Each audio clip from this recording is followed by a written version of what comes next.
The jazz club was not very big, but it had history in its walls. Old black and white photos hung near the entrance, showing musicians from another time holding shiny instruments and smiling like they carried secrets in their pockets. The wooden floor had scratches from years of heavy speakers and restless feet. The air always smelled a little like coffee and a little like brass polish. It was the kind of place where dreams felt close enough to touch, but far enough to slip away. That night, every table was full. People had come because a renowned American musician was in town. He was known across the country for his trumpet skills. His sound was bold, sharp, and confident. He had played in large theaters, appeared on television, and recorded albums that many young players studied carefully. Some admired him. Some feared him. Almost everyone respected him. He was sitting near the stage, dressed in a dark jacket, his trumpet case resting beside his chair like it belonged there more than anyone else. A small group surrounded him, laughing at his jokes, listening to his stories about tours and famous collaborations. He carried himself like someone who knew he had earned his place. It was open mic night. Normally, open mic nights were relaxed. Local artists signed up, played one or two pieces, and received warm applause. Sometimes there were mistakes. Sometimes there were surprises. But tonight felt different. The presence of someone so famous changed the mood. Every performer knew he was watching. Near the back of the room stood a young woman holding a trumpet case that looked older than she was. She wore simple clothes and kept brushing her hands against her jeans as if trying to dry invisible sweat. She had signed her name on the list earlier, her handwriting small and careful. She had almost changed her mind 3 times. When her turn came closer, her heart began to pound harder. She could hear the crowd laughing at something the renowned musician had just said. The sound made her stomach tighten. For a moment, she wondered if she should quietly walk out and come back another week. But she didn't. When her name was called, there was only light applause. Most people were still focused on the special guest sitting near the stage. She walked forward slowly, carrying her trumpet like something fragile and sacred at the same time. The stage lights felt warmer than she expected. They made it hard to see the faces in the crowd, which was a small comfort. She set her case down, opened it carefully, and took out her trumpet. The metal was slightly worn, but polished with care. She lifted it to her lips. The first note was soft. So soft that a few people continued whispering at their tables. But she did not rush. She let the note grow, steady and clear. Then another note followed. And another. Within seconds, something shifted in the room. Her sound was not loud or flashy. It was smooth and full of feeling. Carried something honest inside it. Something that did not try to impress. The whispers slowly stopped. Heads began to turn. The renowned musician leaned back in his chair at first, watching with mild curiosity. But as the melody unfolded, he leaned forward slightly. His eyes narrowed, not in anger, but in focus. The young woman played like she was telling a story only she could see. There was patience in her breathing. There was strength in the way she held the longer notes. She did not move much, but her music moved enough for both. By the middle of her performance, the room was silent. Even the waiters paused for a second near the bar. She closed her eyes for the final part of the piece. The melody rose higher, not in a dramatic way, but in a hopeful one. Then it softened again, ending in a gentle note that seemed to hang in the air before finally fading. For a moment, there was no sound at all. Then applause filled the room. It was not wild cheering. It was something deeper. People clapped slowly at first, then stronger, as if they needed a second to return from wherever her music had taken them. She lowered her trumpet and opened her eyes. The lights felt brighter now. She looked down, shy, almost surprised by the reaction. Most people clapped warmly, but one person did not. The renowned musician stood up. The sound of his chair moving against the wooden floor caught everyone's attention. The applause slowly faded as he adjusted his jacket and stepped toward the stage. The young woman felt her throat tighten. He climbed the small steps calmly, carrying his trumpet case with him. When he reached the stage, he faced her first, not the audience. "You play well," he said. his voice steady and clear enough for everyone to hear. A small smile appeared on her face. "Thank you," she replied softly. He nodded once. "You have control." Good tone. The room waited. Then his expression changed slightly. Not cruel. Not kind. Just sharp. "But music like this," he continued, glancing at the audience. "It's different when you stand next to someone who has carried this instrument for decades." A few people shifted in their seats. He turned back to her. "How about a trumpet duel?" The words hung in the air like a sudden storm cloud. The young woman blinked. She was not sure she heard correctly. "A duel?" she asked. "Yes," he said louder now, addressing the crowd as well. "Right here. Right now. Or next weekend if you need time. You and me. Let's see how your sound holds up under real pressure." There were murmurs across the room. Some faces looked excited. Others looked uncomfortable. Her hands tightened around her trumpet. This was not what she expected. She had come to play one piece, to test her courage, to prove something quietly to herself, not to challenge someone whose name appeared in magazines and music history books. He watched her closely, almost studying her reaction. "You can say no," he added, though his tone carried a hint of challenge. The room felt smaller. The lights felt hotter. She could hear her own heartbeat in her ears. For a brief second, doubt tried to take over. Who was she to stand against him? What if she failed? What if this moment destroyed her confidence instead of building it? But then she remembered something simple. She remembered why she started playing in the first place. It was never about winning. It was about the feeling she had just created in that room. She took a slow breath. "If that's what you want," she said carefully, "then yes." A louder murmur spread through the audience. The renowned musician raised his eyebrows slightly, as if impressed by her answer. "Good," he replied. "Next weekend. We'll give everyone something to remember." The club owner, who had been standing near the bar in shock, quickly stepped forward and forced a nervous laugh. "Well, that sounds exciting," he said. "A special event. A real trumpet duel." Some people began clapping again, this time with more energy. Phones came out. Whispers turned into quick conversations. The young woman stepped back from the microphone, her mind racing. She had just agreed to something that could change everything. As she carefully placed her trumpet back into its case, she felt a mix of fear and strange calm. She did not look at him again. She did not need to. When she stepped off the stage, a few strangers stopped her. "That was beautiful," one older man said quietly. "Don't let him scare you," another woman whispered. She nodded politely, but inside she was thinking about the challenge ahead. Across the room, the renowned musician returned to his table, surrounded by excited voices. Some praised his boldness. Some predicted an easy victory. He smiled, but there was a thoughtful look in his eyes now. He had expected nervous refusal. Instead, he had seen steady courage. By the end of the night, the club felt different. It was no longer just another open mic evening. It had become the beginning of something bigger. As the young woman stepped outside into the cool night air, she held her trumpet case a little tighter. The street was quiet. The city lights reflected softly on the pavement. Her heart was still beating fast. Next weekend, she would stand on that stage again. Not as an unknown performer, not as background noise, but as a challenger. And whether she won or lost, one thing was already certain. Everything had changed the moment she said yes. The night after the challenge, she did not sleep much.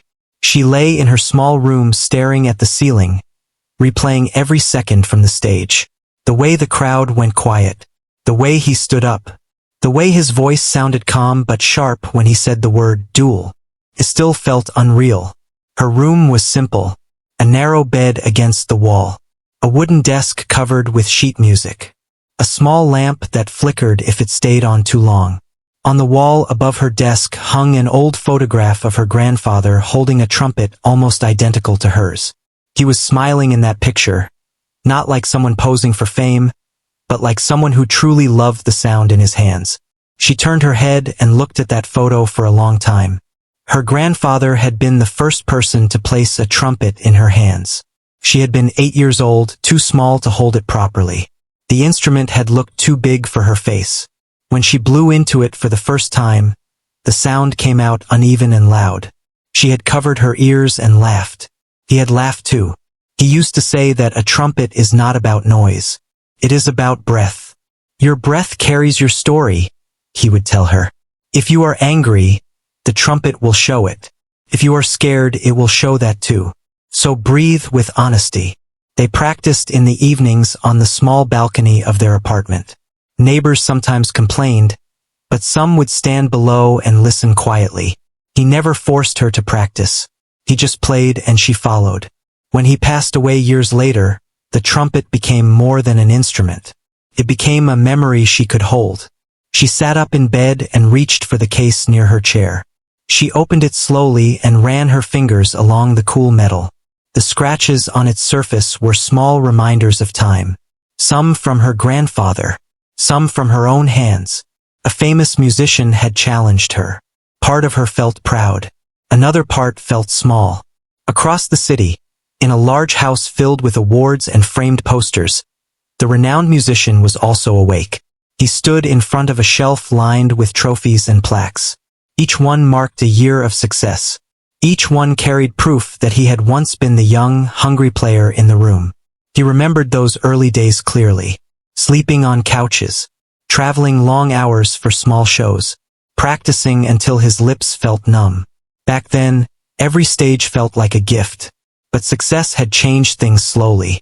Over time, applause became expected. Praise became normal. Interviews asked the same questions again and again. He learned to speak confidently, to carry himself like someone who could not be shaken. And when he heard someone new play well, his first reaction was no longer excitement. It was comparison. He poured himself a glass of water and sat down. He replayed her performance in his mind. The way she did not try to impress. The way she stayed steady even when the room was distracted. There was something about her sound that bothered him. Not because it was weak, because it was honest. The next morning, news about the upcoming duel spread quickly through social media. A short video of her performance had been uploaded by someone in the audience. Comments filled the screen. Some people praised her courage. Some said she had no chance. Others were simply excited to see what would happen. At her workplace, a small music shop where she helped repair instruments and organize shelves, customers began whispering when they recognized her. "You're the one from the club, right?" a teenage boy asked shyly. She nodded, embarrassed. "That was amazing," he said. "You're really going to duel him?" She forced a small smile. "I guess I am." Her manager, a quiet older woman who had known her for years, called her into the back office. "Are you ready for this?" she asked gently. "I don't know," she answered honestly. The manager leaned back in her chair. "You've been ready your whole life. Just don't forget why you play." That sentence stayed with her all day. That evening, she practiced longer than usual. Not to prove anything. Not to outplay someone. But to reconnect with herself. She began with simple scales focusing on breath. Then she moved to melodies her grandfather had taught her. She did not rush. She let each note settle fully before moving to the next. But doubt still found its way in. What if the pressure changes her sound? What if standing next to someone so powerful makes her shrink? What if the crowd laughs instead of claps? She lowered the trumpet and sat quietly for a moment. Then she remembered something from her childhood. There had been a school talent show once. She was one of the only girls who signed up to play a brass instrument. Before she went on stage, 2 boys had laughed and said trumpet was not for someone like her. She had felt her face grow hot with embarrassment. But she had still walked on stage. Her hands had shaken back then too. Yet once she played the first note, everything else faded. She realized the feeling now was not new. It was just bigger. Meanwhile, the renowned musician began preparing in his own way. He called a few trusted friends and fellow musicians. They gathered in his home studio, discussing possible pieces for the duel. "You don't need to go too hard," one friend said. "She's talented, but she's young." He shook his head slightly. "If I step on that stage, I play at my level. But later, When he was alone, he picked up his trumpet and tried something different. He played one of his earliest compositions, a piece he wrote when he was barely out of his teenage years. The notes felt different now, less polished, more vulnerable. He stopped halfway through. He had almost forgotten that version of himself. The week moved quickly. Posters appeared outside the jazz club announcing the special event. Tickets sold faster than expected. Local blogs wrote short articles about the upcoming face-off. People loved competition. But this was more than competition. For her, it felt like a test of identity. 2 nights before the duel, she visited her grandfather's old friend, a retired saxophone player who still lived in the same neighborhood. His apartment was filled with music records stacked carefully along the walls. He listened as she explained what had happened. "A duel?" he repeated with raised eyebrows. She nodded. He smiled slowly. "He challenged you because he felt something." "Felt what?" she asked. "Threatened? Maybe. Curious? Definitely." She looked down. "What if I lose?" He leaned forward. "Lose what? Applause? Pride? Music isn't a boxing ring. You don't lose music. You either play truthfully or you don't." She sat quietly, letting his words sink in. Before she left, he handed her a folded piece of paper. "Your grandfather wrote this years ago. He never finished it." It was a short melody line, simple but beautiful. "Make it yours," he said. That night, she practiced that unfinished melody over and over. She added small changes, careful not to erase its original feeling. It felt like a conversation between past and present. On the other side of the city, the renowned musician stood in front of a mirror, trumpet in hand. He watched his reflection as he played fast, complex runs. His technique was flawless, but something inside him felt unsettled. He did not fear losing. He feared being reminded of something he had pushed aside. The night before the duel, both of them prepared in silence. She polished her trumpet carefully, just like her grandfather used to. She laid out her simple outfit on the chair beside her bed. She took a deep breath and closed her eyes, imagining the stage, the lights, the crowd. He reviewed his set list and adjusted small details. He checked his instrument twice, then placed it back in its case with precise care. In different parts of the same city, 2 musicians sat alone with their thoughts. One carried years of fame. The other carried years of quiet practice. Both knew that when they stepped onto that stage again, it would not just be about skill. It would be about who they truly were when the spotlight found them. And neither of them could turn back now. By the time the night of the duel arrived, the small jazz club no longer felt small. A line stretched outside the door long before sunset. People stood in groups, talking with excitement. Some had followed the renowned musician for years. Others had come because they saw the video of the young woman online. A few were simply curious. They wanted to witness a moment that felt unpredictable. Inside, the club owner moved quickly between tables, checking reservations and adjusting chairs to fit extra guests. The lights were slightly brighter than usual. A second microphone stand had been placed at center stage. 2 music stands stood side by side, facing the audience like silent witnesses. Backstage, the young woman sat alone in a narrow hallway that smelled faintly of dust and old curtains. Her trumpet case rested on her lap. She could hear the crowd through the wall. The sound was louder than she expected. Laughter, glasses clinking, low conversations filled with anticipation. Her hands felt cold. She pressed her palms together and focused on her breathing. Slow inhale, slow exhale, the same way her grandfather had taught her. She reminded herself that a trumpet does not care about fame. It only responds to breath. Across the building, in a private corner near the stage, the renowned musician stood calmly, speaking with the club owner. He looked relaxed, almost casual, but his eyes were focused. He had performed in halls much larger than this. He had stood before thousands without shaking. Still, tonight felt different. It was not the size of the audience. It was the story behind it. When the club owner stepped onto the stage to introduce the event, the room quieted quickly. "Thank you all for coming," he began. smiling nervously.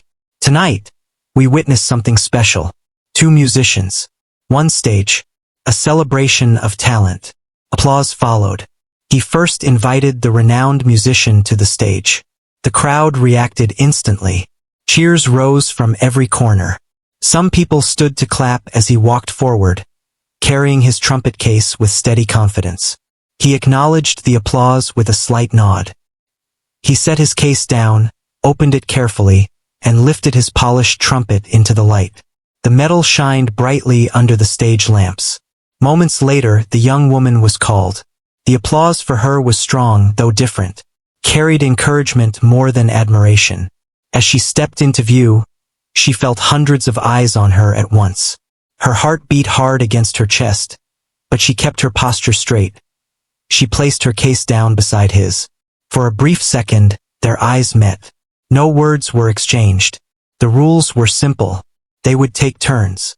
Each round, one would begin with a piece and the other would respond. 3 rounds in total. No judges. Just the audience and the music. The renowned musician volunteered to go first. He lifted his trumpet without hesitation. The first note burst into the room, strong and commanding. It filled every corner with bold energy. His fingers moved quickly, confidently, shaping complex melodies with ease. The crowd responded immediately. Some people tapped their feet. Others nodded with impressed smiles. His sound was powerful, full of experience. Every phrase felt controlled and deliberate. When he finished, applause came quickly and loudly. He lowered his instrument and stepped back slightly. Now it was her turn. She walked closer to the microphone, adjusting it gently. For a moment, she closed her eyes. The noise of the crowd faded in her mind. She imagined her small room, the photo on the wall, the balcony where she first practiced. She lifted her trumpet. Her opening note was softer than his had been. It did not demand attention. It invited it. The room gradually quieted again. Her melody moved slowly at first, simple and clear. She did not try to match his speed or volume. Instead, she allowed space between notes, letting each one breathe. By the middle of her piece, something subtle happened. The audience leaned forward. Conversations stopped completely. Her sound carried a warmth that felt personal. The renowned musician watched carefully. His expression did not show much, but his focus was sharp. When she finished, the applause was not explosive. It was steady and sincere. The second round began without long delay. This time, she started first. She chose a faster piece, surprising some people in the crowd. Her fingers moved more quickly now. There was strength in her tone. Confidence had begun to replace fear. The notes rose and fell like waves, controlled but alive. She ended with a short, bright run that brought louder applause than before. The renowned musician nodded slightly before lifting his own trumpet again. His response was immediate and intense. He played a well-known jazz standard but added unexpected twists. High notes rang sharply through the air. His breath control was undeniable.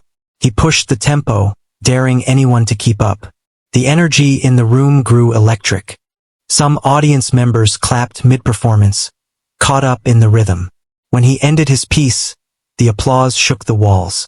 The duel was no longer polite. It had become real. By the third and final round, the atmosphere felt charged. No one checked their phones. No one whispered. Even the waiters stood near the back, watching closely. The renowned musician stepped forward first. He paused before playing, scanning the room briefly. Then he began a piece that few people recognized immediately. It was complex, layered, full of sudden changes in tempo. His fingers moved with incredible speed. His breath never seemed to break. It was the kind of performance that showed years of mastery, years of discipline, years of standing under bright lights without fear. When he finished, the applause was the loudest of the night so far. Some people even stood. He lowered his trumpet slowly, his expression calm but intense. Now it was her final turn. She felt the weight of the moment settle on her shoulders. The crowd expected something big, something dramatic. Instead, she did something unexpected. She stepped slightly away from the microphone. She closed her eyes, and she began to play the unfinished melody her grandfather had written. The first few notes were simple, so simple that some people looked confused at first.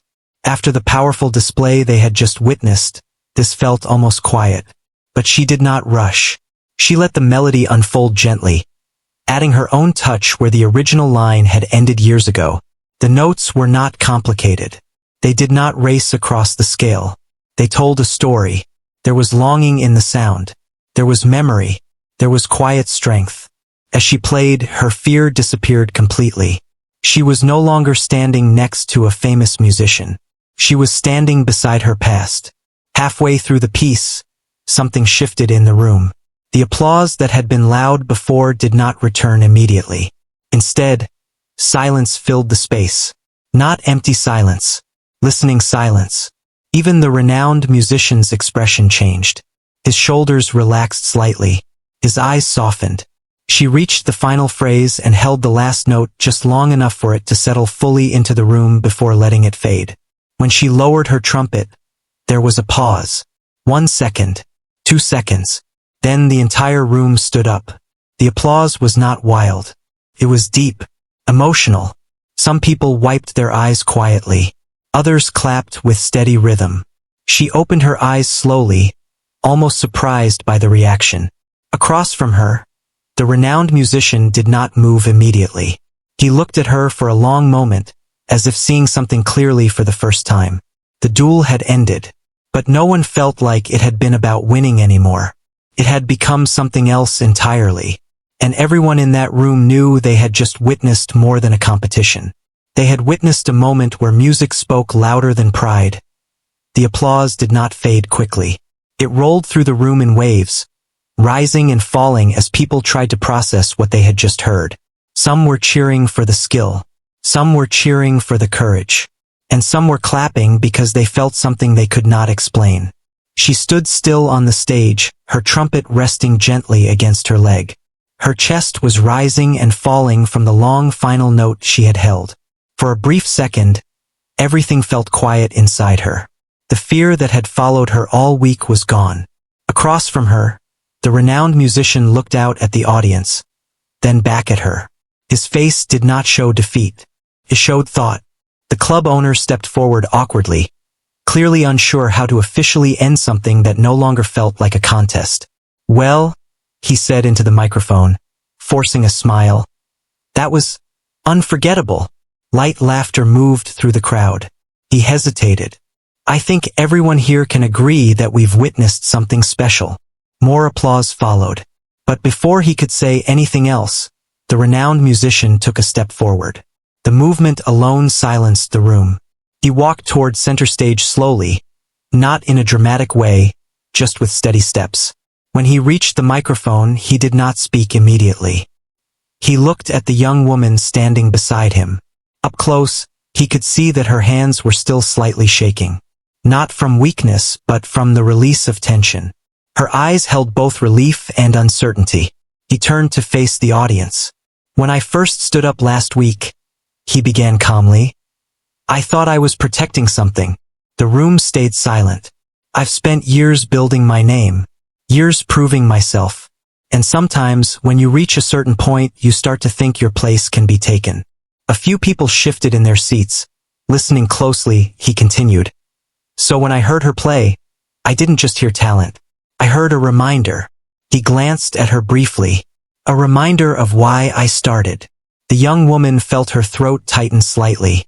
She had not expected this. He took a slow breath. Tonight wasn't about proving who is better.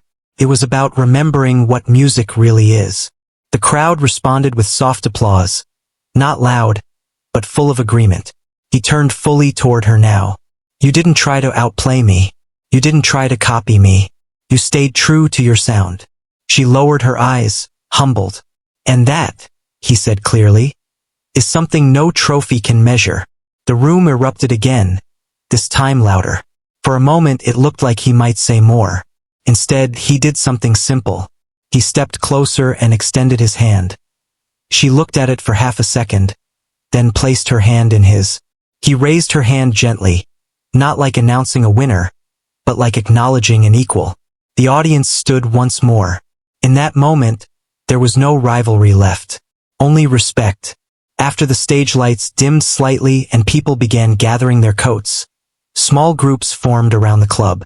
Conversations buzzed everywhere. "I didn't expect that ending," one man said near the bar. "It wasn't even about winning," another replied. "It felt like something else." Near the back hallway, the young woman carefully packed her trumpet into its case. Her hands were steady now. She felt lighter than she had all week. A soft knock came on the open backstage door.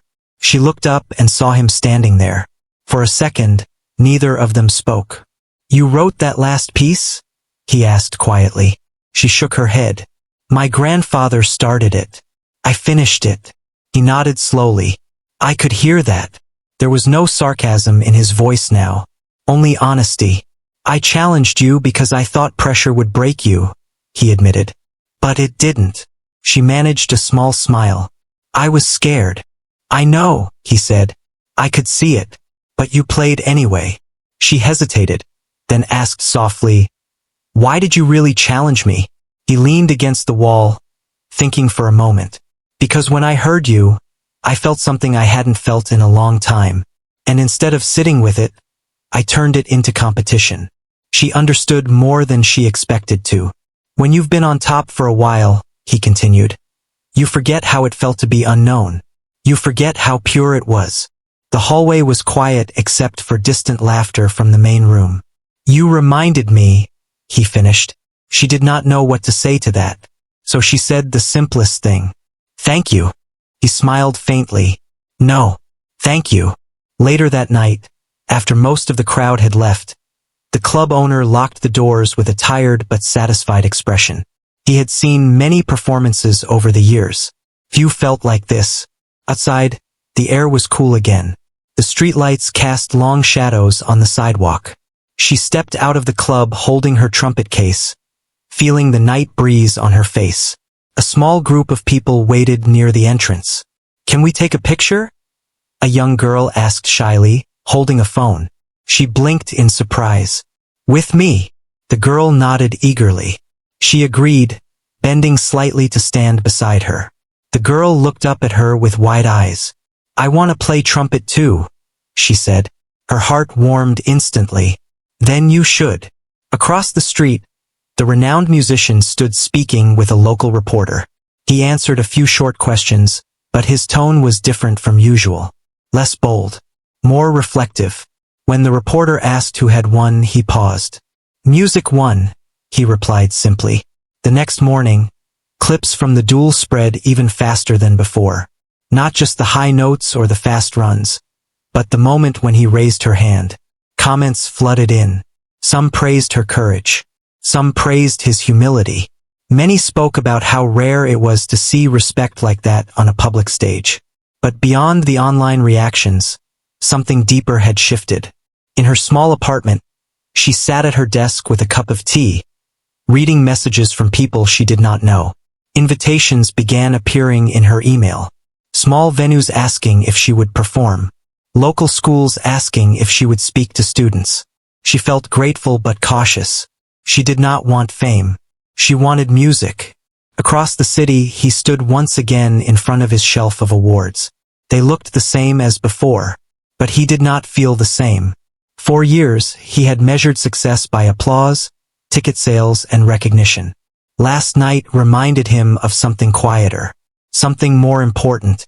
Later that afternoon, he made a phone call. When she answered, she sounded surprised. "I've been thinking," he said. "There's a festival coming up in a few months. I'd like you to join me on stage. Not as a challenger, as a partner." She was silent for a moment. "Why?" she asked honestly. "Because music is better when it's shared," he replied. She looked at the trumpet resting on her desk. The scratches, the shine, the history. "I'd like that," she said softly. After they hung up, both of them sat quietly for a while. The duel had not ended with defeat. It had ended with growth. He had rediscovered humility. She had discovered confidence.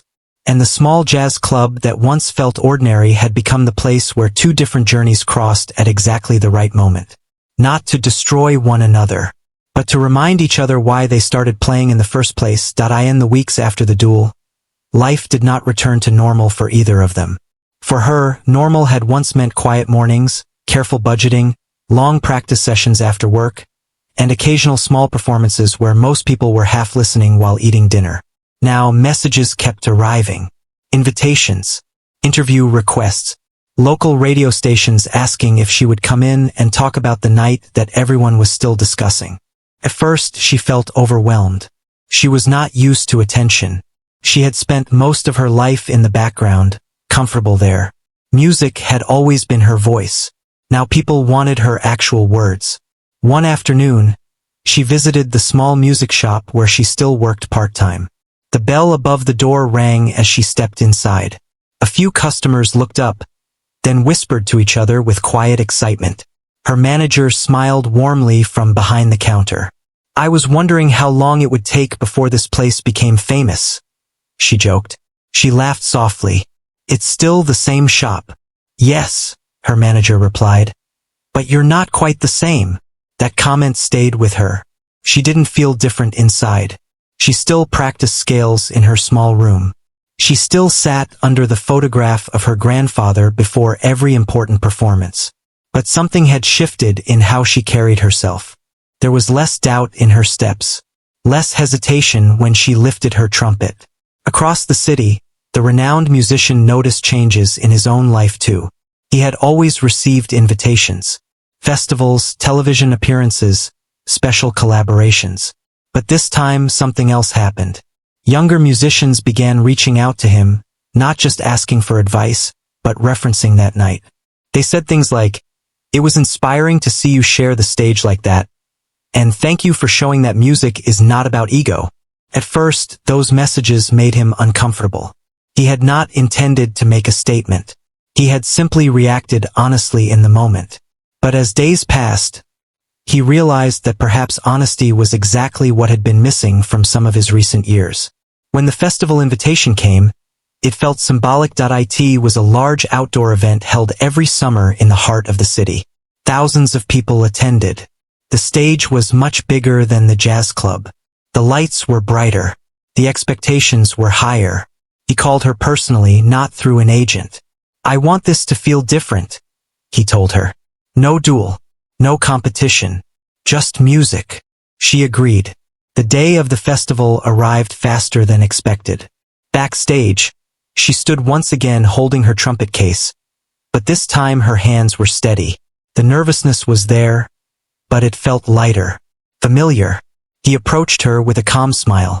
"Ready?" he asked. She nodded. "Ready." When they walked onto the stage together, the crowd roared. Not because they expected a battle, but because they remembered the story. They began with a slow piece, standing side by side. This time there was no taking turns. Their sounds blended. Sometimes he led. Sometimes she did. Sometimes they met in the middle, creating harmonies that felt alive. It was not perfect. There were small imperfections, small moments where one note arrived slightly earlier than the other. But those imperfections made it human, real. Midway through the performance, he stepped back slightly and nodded at her. It was her signal. She began playing the melody her grandfather had once started. The same melody that had filled the jazz club with silence. But now she played it with more strength, more ownership. When she reached the part where she had once been alone, he joined her gently. Not overpowering, not competing, supporting. The crowd felt the difference. The piece ended with both of them holding the final note together, their sounds rising and settling as one. The applause was loud, but what mattered more was the feeling on stage. Felt like trust. After the show, they sat backstage drinking water, both slightly breathless. "You've grown," he said quietly. She smiled. "So have you." He laughed softly at that. In the months that followed, they continued performing together occasionally. Not constantly, but enough to build something meaningful. They also worked separately, each pursuing their own path.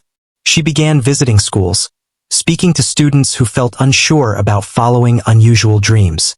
She would stand in front of classrooms and say simple things like, "You don't have to be the loudest person in the room to be heard." Children listened closely. Some of them had never seen a young woman holding a trumpet before. After her visits, music teachers reported more students signing up for brass instruments. That alone felt like a quiet victory. He, on the other hand, started hosting small workshops for young musicians. Instead of focusing only on technique, he began talking about fear, about ego, about remembering why you picked up an instrument in the first place. During one workshop, a teenage boy asked him, "Were you really trying to defeat her that night?" He paused before answering. "Yes," he said honestly. "At first I was." The room grew quiet. "But I'm glad I didn't," he added. Back at her apartment, she continued practicing in the evenings. Fame had not changed her routine. She still polished her trumpet carefully, still played long notes to steady her breath, still glanced at the photograph on the wall before every big performance. One evening, she visited her grandfather's old friend again. He was sitting by the window, saxophone resting across his lap.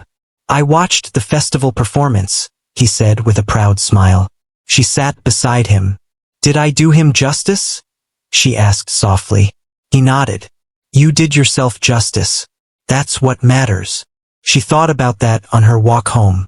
For so long she had played to honor the past, to carry forward someone else's dream. But now, she realized she was also building her own. Meanwhile, the renowned musician made a decision that surprised many people in his circle. He turned down a high-paying solo tour and instead organized a series of community concerts in smaller neighborhoods. "Why?" one colleague asked him. "Because that's where I started," he replied. At one of those community concerts, he invited her as a surprise guest. When she stepped onto the stage in that modest neighborhood park, the crowd responded with the same warmth they had shown at the large festival. After the show, as they packed up their instruments, he looked at her and said, "Funny how one night can change everything." She nodded. "It didn't just change everything. It reminded us of everything." He smiled at that. The duel that had once been about pride had turned into something far greater.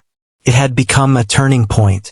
Not a story about one person winning and another losing. Not a headline about rivalry. But a reminder that talent and humility can stand on the same stage. Years later, people would still talk about that night in the small jazz club.